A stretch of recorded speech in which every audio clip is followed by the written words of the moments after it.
Hello everyone, I'm Simon Hurly from INRIA in France, and I'm a research engineer and also one of the maintainers of the Spoon project. So Spoon is a library by Java developers, for Java developers, and yeah, disclaimer, there will be a lot of Java code in this presentation. It's really getting starting on how to use Spoon. So to start this presentation, a bit of history. Spoon was created 13 years ago at INRIA Lille as a research project to process Java annotation, actually. And it was mainly a research project, so it stays in the research community. But then in 2014, we disclosed it on GitHub. And it started to be really used out the research community. And in 2016, Spoon entered as a project in OW2. And last year, at the same conference, we got a community award here. So we are really proud of that. And just to give you a glimpse, the community is still growing because we got 10 more contributors since last year on GitHub. So it's really cool. So now, in a nutshell, what is Spoon? It's a library, a Java library, in which you take, it takes as input Java source files, okay, and it will create a Java model of those Java projects. And with this model, you will be able to transform really the Java project, to analyze it, and to do a lot of stuff. And then you will be able to pretty print this Java model to obtain a new transform project. There is a lot of usages, and I will talk more about those usages on the conclusion of the presentation. So an overview of Spoon before getting into details. The standard process when you use Spoon is a process with 4 steps. First, you build a model of your project, of your Java source code. Then you will be able to query and analyze the interesting parts. Then it's an optional part where you will transform what needs to be transformed, and you will output the transform source code. The first part takes as input, as I said, Java source code. It can be Java files, but it can also be some snippets of code. And options like the class path to build your project, the Java version. Do you want to take into account the comments in your Java code? Do you want to output the imports and things like that? And in output, you have a Spoon model. So here it's just an excerpt of the Spoon meta model. In fact, you have all the concepts of the Java language. You will have classes, you will have packages, now you have modules, you will have the body of a function, you will have a method. All the concepts you will really use when you code in Java. When you take as input the source code, it will create the Java model. Here it's an example in a GUI of a Java model. Maybe it's not obvious, but you have some packages, you have a class. In this class, you have a field, for example, you have the constructor. You can see that there is a method which returns some type, and so on. So really, it's really the concept of the language.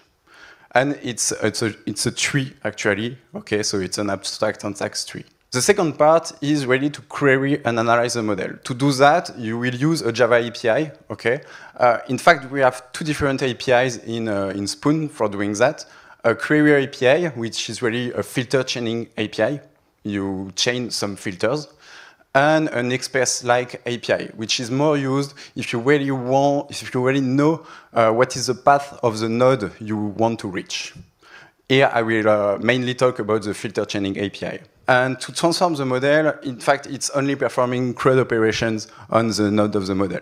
So, for example, you will be able to create a node. To create a node, you get the factory from Spoon, and here you create a class with a fully qualified name. You get a city class. If you want to update a node, it can be just renaming something, like here, renaming the class I just created. It can be adding an element in the model, like I create a method and I say that this method belongs to my class. And finally, I can delete a node just by removing it from its parent. Okay, pretty easy. And finally, to output the model, Spoon provides a default Java pretty printer, which really pretty prints using the standard Java code style, actually, and which creates the hierarchy of files you need, the standard hierarchy of files based on the compilation units or on the types. Because it can be a little bit different, but it's really subtle. So now, it was the overview. Let's go into details with a quick scenario. Okay, let's say you have a Java project, okay? It's a Maven project, actually. On this Maven project, you have a private API encapsulated in the private API package and a public API. In this public API, you can see that I got a method, which is called getPrivateType, which returns a type of my private API. And I don't want that. In fact, I want to ensure that all the types of my private API are never returned by something, by a method, okay, from my public API. And we will see how to do that using Spoon. So first, what we need to do is to build the model. So to build the model, it was a Maven project. The easiest way to do it is just to use a Maven launcher, okay? You specify the path of the POM of your Maven project, and then you build the model. Spoon will automatically infer the source path of your code, the dependencies of your code, will build the right class path, and will create the model. You don't have anything else to do. If you want, or if it's not a Maven project, you also can use a standard launcher. Then you have to specify what are the paths of the source, okay, of your project, and you might have to specify the class path of your project. In fact, it's not mandatory, because you can use a Boolean with a no class path option, okay, which is really useful. Spoon will create a model, but we won't use all the types that are in the class path. And then here I specify that I use a compliant level of 7, so it's Java 7 code. And then the same thing, I build the model. Yeah, and for the no class path mode, actually, for the next release of Spoon, by default, we will be in no class path. To query my model, here what I want to do is first to get the method, okay, from the public API. So first from the right packages. To do that, I go from my model, okay, and I add a first filter which gets actually the right package, which was OW2con, okay, and the public API package, which were under this package. Then I want to retrieve all methods from those types. So now I use another filter, which is only a type filter, which says I get all the types from those packages, all the methods actually, because it's a filter on a city method. Now, I want to retrieve all the methods that are public. Here I will create a custom filter. In this filter, I specify, I override a method matches, okay, which return a Boolean, and I want to check that my method is public. And I want to check that it returns a type from the private API package. To do that, I take the return type of my method, and I verify that the return type of my method here contains the private API package or not. And doing that, I return a list. I get all the methods from the public API, which might return a type from the private API. Okay, so now we got all, now we got all the methods that are returning a wrong type, and we want to transform that to prevent using them. What we might do is to comment all the statements of those methods, okay, to throw a dedicated runtime exception to prevent using them, and to add an explanatory comment to explain why we are doing that. So here it's only an executional example, but it might be something you want to do. So what exception should be thrown? Here in my project, I have a private API exception, so I will use it. So first, to do the transformation, you need to get the exception class to verify them in the model. So to do that, you just create a class with a fully qualified name. Then you really want to create the throw new private API exception, okay? In order to do that, you have to create first the new private API exception. It's a constructor call in Spoon, so I create a new constructor call with a reference to the type I just get. Then we iterate on all the methods we got, okay? And we will comment all the statements of those methods. Ooh, a bit fast. Okay, here I iterate on the statements of my method. And here, what I'm doing, I'm getting, in fact, the statement as a string. I'm creating a comment with this string, and I'm adding the comment in my list of comments here, and I'm removing the statement. So I am removing all the statements of my method, and I'm creating all comments with the string of the statements. Then I want to create my throw new constructor IP exception. To do that, I create a throw. It's pretty obvious. I'm creating a thrown exception. I'm adding actually the thrown exception, which was my constructor call. And I add this new statement in my method. And finally, I create an explanatory comment. I'm adding it in my list of comments. And I'm adding all my comments above my statement I just added. And that's it.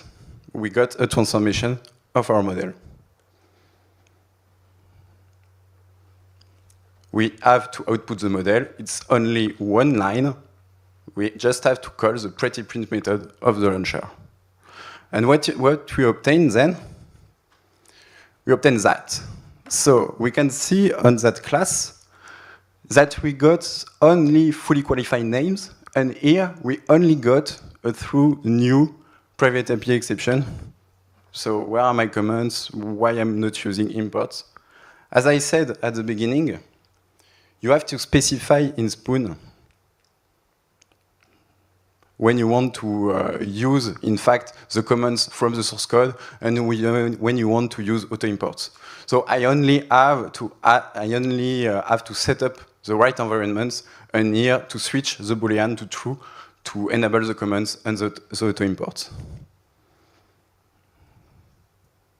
And I prettyprint again, and I obtain my well-transformed method.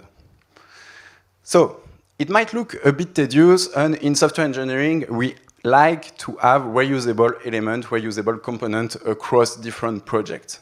In order to do that, you have a concept in Spoon, which is called a processor. And the processor is attached to a kind of node, like a SETI method, and it will be called each time the node is reached in the model. So let's do a processor for this specific scenario in Spoon. The structure of the processor is really to extend an abstract processor with the type of the node. And here we have to override two methods with the type of the node actually as input. Here it's ready to query the node. Is the node the right node to transform?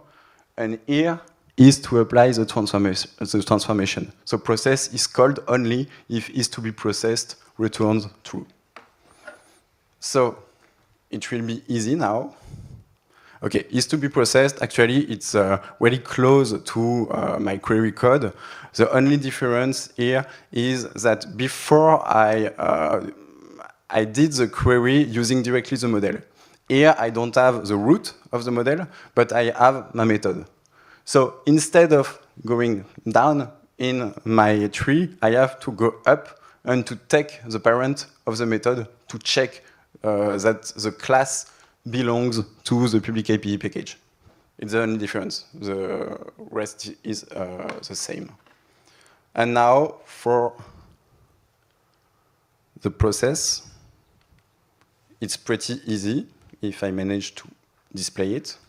Okay, just to be short, the process method is exactly the same actually as the process method I explained to you before. I didn't change anything at all actually, okay? Because instead of iterating on each method, it's just calling with the method argument, and I'm using directly the argument to do the transformation. That's it. That's the only difference. So now I got a processor and I want to use it. So to use it, there is several ways. The easiest way is to use it directly through the Java API. In order to do that, in fact, when you use a launcher, you specify that you want to use a processor. You specify the instance of your processor, and you run. When you launch run, what happens? It builds a model, it launches the processor.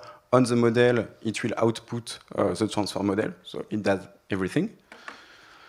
Another way to use it is through the command line interface. So it's not the easiest way, but you can do that.